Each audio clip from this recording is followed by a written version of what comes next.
오늘의 성경 말씀은 오병이어라는 제목으로 보도록 하겠습니다. 성경 말씀은 마태복음 14장 13절로 21절까지 돌아가면서 읽겠습니다. 예수께서 들으시고 배를 타고 떠나사 따로 빈들에 가시니 무리가 듣고 여러 고을로부터 걸어서 따라간지라. 예수께서 나오사 큰 무리를 보시고 불쌍히 여기사 그 중에 있는 병자를 고쳐 주시니라. 저녁이 되매 제자들이 나와 이르되 이곳은 빈들이요 때도 이미 저물었으니 무리를 보내어 마을에 들어가 먹을 것을 사 먹게 하소서. 예수께서 이르시되 갈 것 없다. 너희가 먹을 것을 주라. 제자들이 이르되 여기 우리에게 있는 것은 떡 5개와 물고기 2마리 뿐이니이다. 이르시되 이것을 내게 가져오라 하시고 무리를 명하여 잔디 위에 앉히시고 떡 5개와 물고기 2마리를 가지사 하늘을 우러러 축사하시고 떡을 떼어 제자들에게 주시매 제자들이 무리에게 주니 다 배불리 먹고 남은 조각을 12바구니에 차게 거두었으며 다 함께 읽겠습니다. 먹은 사람은 여자와 어린이 외에 5,000명이나 되었더라. 아멘. 자, 오늘은 오병이어라는 제목으로 하나님의 말씀을 살펴볼 것인데요. 오병이어라는 것은 5개의 떡과 2마리의 물고기라는 뜻입니다. 한자로 표기한 거죠. 그래서 물고기 보리떡 5개와 물고기 2마리로 5,000명을 먹였던 그러한 기적의 현장을 성경에서 쓰고 있습니다. 자, 그런데 우리가 이 성경에서 사복음서라고 얘기를 하는데 이 사복음서는 어떻게 보면 예수님의 생전에 살아계셨을 때 공적인 활동들을 모두 기록해 놓은 그러한 성경이라고 볼 수가 있습니다. 그런데 이 성경이 바로 마태복음, 마가복음, 누가복음, 요한복음인데 이 4개의 복음서에 모두 기록이 되어 있는 것이 바로 이 오병이어 보리떡 5개와 물고기 2마리로 모든 5,000명을 먹였던, 그러니까 5,000명이 아니라 여자들과 아이들을 제외하고 남자 장정만 5,000명이었으니까 제가 볼 때는 12,000명 정도는 되었을 것 같습니다. 이 무리를 먹인 사건입니다. 자, 그래서 이제 예수님께서 하나님의 일을 하고 많은 병자를 고쳐주고 그러다 보니까 힘이 들죠. 휴식을 취해야 되겠죠. 그래서 휴식을 취하는 시간입니다. 우리가 식당에도 가보면 브레이크 타임 해가지고 1시간 정도씩 휴식을 취하는 그 시간을 대부분의 요즘 우리 한국의 식당에서는 가지고 있지 않습니까? 그것처럼 예수님께서 많은 병자를 고치시고 여러 가지 일들을 하시고 사람들을 가르치시다 보니까 피곤했습니다. 그래서 한적한 곳으로 가게 되었던 것이죠. 자, 그런데 예수님께서 말씀을 가르치시고 또 많은 병자를 고치시는 표적을 이행하다 보니까 많은 사람들이 그 예수님의 가르침을 듣고자 그리고 병고침을 받고자 계속해서 예수님을 따라가는 것이죠. 자, 그래서 한번 보도록 하겠습니다. 마가복음에 보면은 한적한 곳이라고 이렇게 되어 있습니다. 예수님께서 지금 오병이어의 기적을 일으킨 장소가 바로 한적한 곳, 누가복음에 보면 베세다 지역이라고 되어 있습니다. 그리고 요한복음에 보면 갈릴리 호수 건너편이라고 되어 있거든요. 디베라 바다가 바로 갈릴리 호수를 가리키죠. 그래서 어떻게 보면 베세다 지역의 빈들에서 지금 일어난 사건이라고 볼 수가 있겠습니다. 자, 우리들이 자, 성경을 한번 다시 보도록 하겠습니다. 마가복음 6장 31절을 넘겨주시면 좋겠습니다. 화면.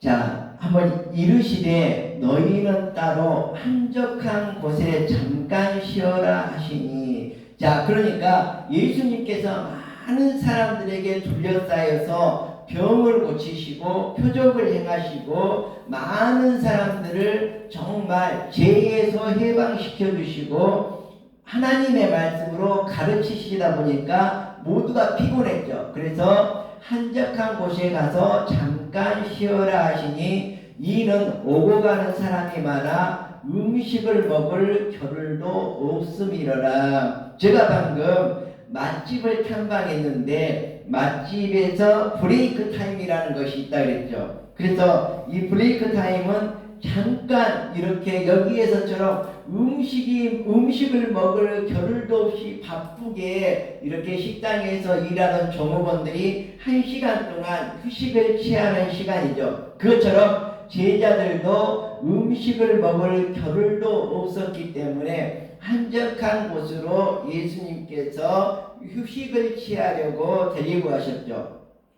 32절을 읽어보겠습니다. 이에 배를 타고 따로 한적한 곳에 갈새 그들이 가는 것을 보고 많은 사람들이 그들인 줄 안지라 모든 고을로부터 도보로 그곳에 달려와 그들보다 먼저 갔더라. 그러니까 예수님과 제자들보다 예수님이 어디를 갈지를 아시고 그 사람들이 먼저 가서 기다린 거죠.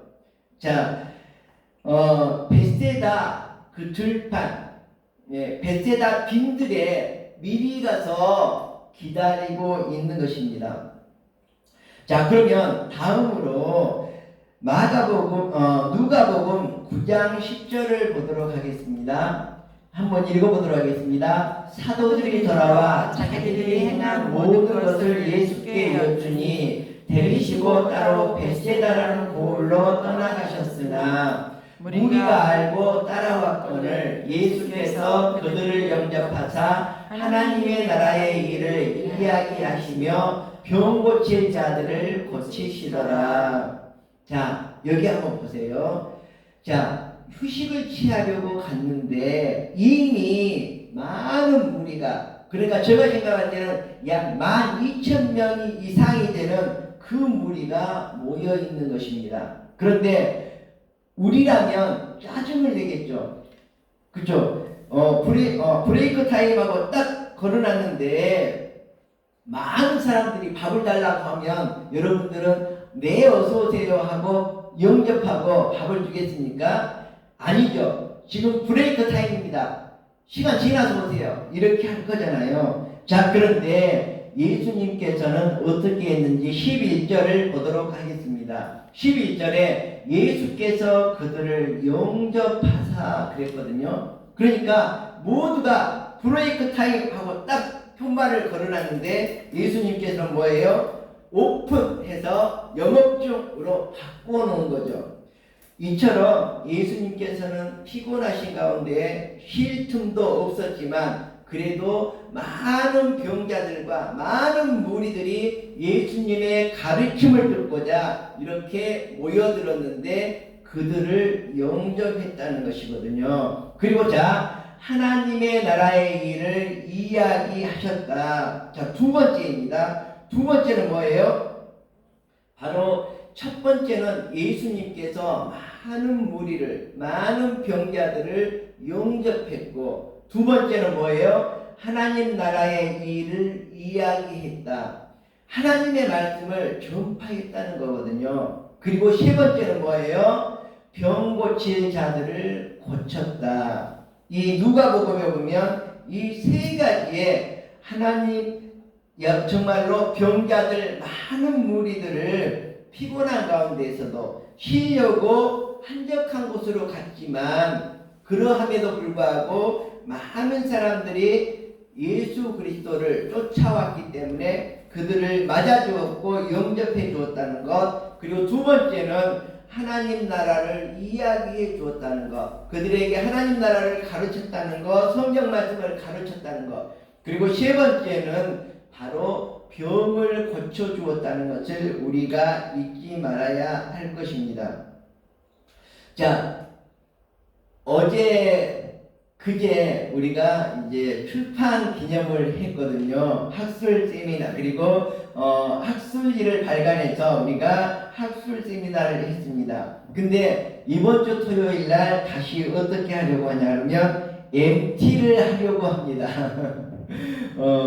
그래서 예수님께서 휴식을 좀 취하려고 했지만 취하지 않고 정말 많은 무리들을 영접한 것 같이 저도 정말 쉬고 싶지만 우리 또 그 학생들이 요구하고 원하고 있기 때문에 다음 주 토요일 날 시인들의 향연이라는 제목으로 다시 한번 책을 쓰고 시를 쓰고 우리가 논문을 쓰는 이러한 MT를 시인들의 향연이라는 제목으로 다시금 개최하려고 합니다. 그래서 휴식이 필요하지만 정말 저 같은 경우도 예수님의 이 말씀을 본받아서 정말 열심히 정말 우리 학생들의 논문을 위해서 정말 조서를 위해서 정말 제가 최선을 다해서 이렇게 예수님께서 하나님 나라의 일을 이야기했듯이 저도 하나님 나라의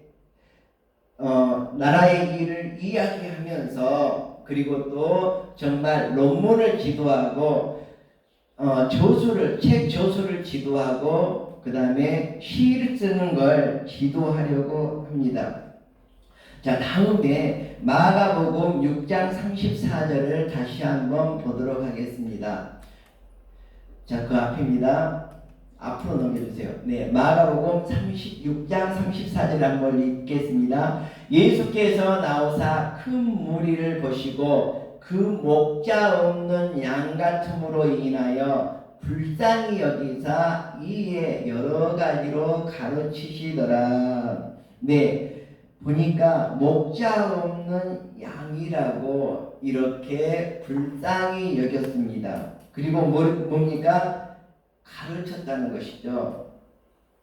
이 말은 뭐냐 그러면 긍휼히 여겼다는 거거든요. 긍휼히 여겼다는 것은 매우 사랑스럽게 바라보았다. 사랑스럽게 맞이했다. 사랑으로 정말 가르쳤다. 이런 뜻이거든요. 그래서 예수님께서는 여러 가지로 동정심을 가지고 많은 사람들을 영접하고 품에 안으시는 이런 모습을 볼 수가 있습니다. 때가 저물어가매 제자들이 예수께 나와 여짜오되 이곳은 빈들이여 날도 저물어가니 무리를 보내어 두루 촌과 마을로 가서 무엇을 사 먹게 하옵소서. 제가 설명을 안 해도 이 내용을 읽어도 여러분들이 내용을 잘 이해하시겠죠. 자, 제자들이 예수님께서 대답하여 이르시되 너희가 먹을 것을 주어라 하시니 말도 안 되는 소리죠. 이 빈들에서 무슨 12,000명이나 되는 이 사람들을 먹일 수가 있겠습니까? 그렇잖아요. 우리가 어제 출판 기념회를 하면서 식사비만 해도 한 돈 100만 원 정도 들어갔거든요. 자, 그런데 이 12,000명, 우리는 한 50명 정도 먹는데 그 정도 들어갔는데 12,000명을 먹이려면 얼마의 돈이 들어가겠습니까? 그쵸? 어마어마한 돈이 들어가겠죠.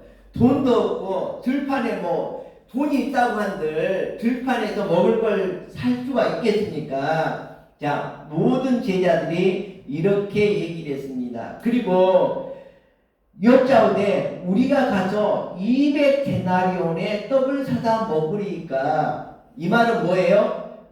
이 많은 무리를 먹이려면 200데나리온. 그러니까 뭐예요? 우리로 말하자면 50명이었으니까 1,000만원, 1억. 그렇죠? 우리로 말하자면 1억 원에다가 2억 2천만원. 그렇죠? 2억 4천만원. 2억 4천만 원 정도가 있어야지 어제 우리가 먹었던 그 정도의 음식을 먹일 수가 있는 거거든요. 그러니까 어떻게 보면 실제로 2억 4천만 원은 안 되겠지만 지금 우리가 먹는 이 정도의 수준으로 말하자면 우리에게 2억 4천만 원이 어디가 있습니까? 그리고 이 빈들에서 2억 4천만 원어치 떡을 어떻게 삽니까? 이 말이거든요. 네. 자, 그래서 자, 그때 이제 어떤 일이 일어납니까? 바로 어린아이가 나타납니다. 어린아이는 정말 제가 볼 때는 초등학교 한 3, 4학년 정도 되지 않았을까. 이렇게 빈들까지 따라오려면 그 정도는 되어야죠. 그리고 또 제가 생각할 때 초등학교 때도 우리가 도시락을 싸가지고 허리춤에 메고 다녔는데 보자기에다가 그렇게 아마 왔다면은 한 3, 4학년 정도의 초등학교 3, 4학년 정도의 나이가 아니었을까 이렇게 예상을 하는데 이 아이가 보니까 보리떡 5개는 작은 보리떡이거든요. 예, 5병이잖아요. 예, 병이라는 것은 작은 의미가 있거든요. 자, 그런데 이 보리떡도 뭐냐 그러면 가장 싼 재료로 만들어진 떡이 바로 보리떡이거든요. 그래서 가장 싸고 가장 작은 보리떡 5개와 보리떡이 작은 거니까 뭐예요? 물고기도 당연히 작겠죠. 그리고 어린아이가 아직 많이 먹지 않고 작기 때문에 작은 보리떡 5개, 작은 물고기 2마리의 도시락을 예수님께 드린 것이죠. 근데 우리가 여기서 맨날 착각하는데 모든 목사님들이 뭐예요?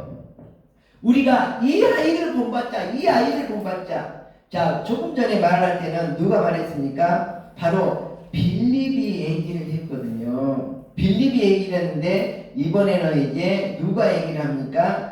안드레가 얘기를 하죠. 안드레가 뭐예요? 안드레가 여기 아이를 데리고 와서 이 아이가 보리떡 5개와 물고기 2마리를 가지고 있는데 예수님께 가져왔습니다. 이렇게 말하는 거죠. 그래서 우리 모든 목사님들은 뭐라고 합니까?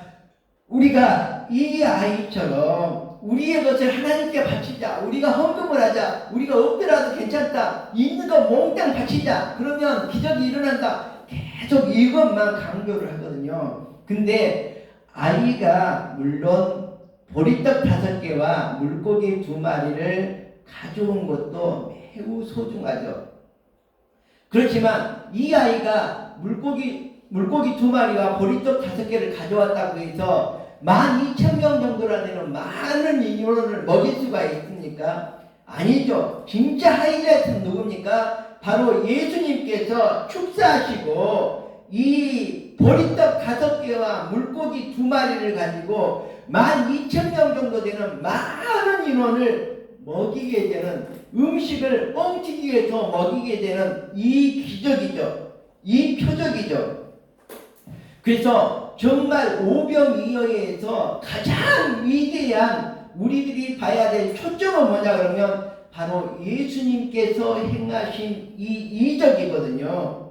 아이가 가져온 것도 물론 소중하지만 아이가 모든 것이 아니죠. 바로 우리가 중심되는 것은 뭐냐 그러면 예수님께서 바로 축사하실 때 이 보리떡 5개와 물고기 2마리가 어마어마한 식량으로 변화를 이루었다는 거거든요. 그리고 나서 어떻게 됐습니까?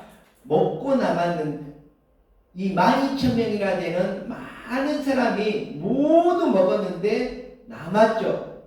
그 남은 것을 버리지 않고 먹을 수 있는 음식이니까 다시 모으니까 12강주리가 되었다는 거거든요. 이렇게 예수님께서는 정말 이 자기를 따라서 병고침을 받고자 하는 사람들, 그리고 예수님께 하나님의 말씀을 가르침을 받고자 하는 사람들을 용접하셨고, 그 다음에 하나님 나라의 말을 했고, 그 다음에 병자들을 고쳐주는 일을 계속해서 했다는 것입니다. 우리 삶의 중심이 바로 예수 그리스도를 향해야 된다는 것이죠. 어린아이의 조그만 헌신에 우리가 집중하는 것이 아니라 바로 우리들은 예수님의 말씀, 하나님의 나라를 이야기하는 그 말씀을 들어야 되고, 그 다음에 예수님께서 행하시는 이 이적을 우리가 눈으로 보고 마음에 새기고 정말 믿음 없는 자가 아니라 믿는 자가 되어야 하겠습니다. 그래서 정말 우리가 이 사건을 보고 하나님 나라를 기억하고 하나님 나라를 엿볼 수가 있는 것입니다. 어린아이의 헌신이 물론 중요하지만 이 정말 소중한 것은 바로 질병을 고치시고 회복하시고 하나님의 진리를 배우는 것이 더 소중하다는 것이죠. 그래서 우리가 이 어린아이처럼 예수님께 나오는 건 매우 중요합니다. 그렇지만 예수님께서 하나님 나라를 선포하실 때 우리들이 정말로 마음에 깨달음이 있어야 될 것입니다. 우리는 하나님의 백성으로서 어떻게 이 세상을 살아가야 하는지 바로 예수님께서 하나님 나라의 일을 이야기하는 이거를 가지고 배워야 됩니다. 그것이 바로 지금은 우리가 성경을 읽어야 할 때입니다. 성경을 들어야 할 때입니다. 성경을 말해야 할 때입니다. 그래서 우리가 성경을 보고 듣고 말할 때 바로 우리가 하나님 나라의 일을 이야기할 수 있고 그것을 바로 배울 수가 있는 것입니다. 그래서 우리가 예수님의 가르침에 따라서 죄에 대해서, 의에 대해서, 심판에 대해서, 하나님의 나라에 대해서 우리가 깨닫고 정말 하나님의 백성으로서 바르게 살아갈 수 있어야 될 것입니다. 자, 오늘 교동문을 잠깐 좀 띄워주시기 바랍니다. 오늘 교동문을 읽었는데 시편 44편입니다. 제가 가장 좋아하는 시 중에 하나입니다. 네, 다 함께 오늘 성시교독을 읽어보도록 하겠습니다. 온 땅이여 여호와께 즐거운 찬송을 부를지어다. 기쁨으로 여호와를 섬기며 노래하면서 그의 앞에 나아갈지어다. 여호와가 우리 하나님이신 줄 너희는 알지어다. 그는 우리를 지으신 자시요 우리는 그의 것이니 그의 백성이요 그의 기르시는 양이로다. 감사함으로 그의 문에 들어가며 찬송함으로 그의 궁정에 들어가서 그에게 감사하며 그의 이름을 송축할지어다. 여호와는 선하시니 그의 인자하심이 영원하고 그의 성실하심이 대대에 이르리로다. 아멘. 기도하겠습니다.